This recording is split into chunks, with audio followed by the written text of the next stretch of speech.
สวัสดีครับวันนี้ผมจะนำเสนอวิธีการจูนช่องสัญญาณทีวีแบรนด์นอร์ตันรุ่น LTV 6502นะครับขั้นตอนแรกนะครับเมื่อขึ้นมาหน้าจอนี้ให้เรากดปุ่มนี้นะครับที่รีโมทมันก็จะขึ้นหน้านี้ขึ้นมาให้เลือกตรงที่คำว่าช่องนะครับกดเข้าไปครับแล้วก็เลื่อนลงมาที่คำว่าค้นหาอัตโนมัติจากนั้นกดตกลงครับให้กดคำว่าค้นหาจากนั้นก็รอครับจนกว่ามันจะจูนครบ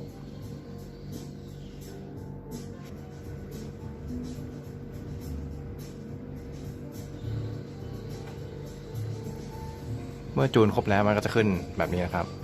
เป็นการจบขั้นตอนการจูนช่องสัญญาณทีวีสำหรับรุ่น LTV 6502นะครับขอบคุณครับ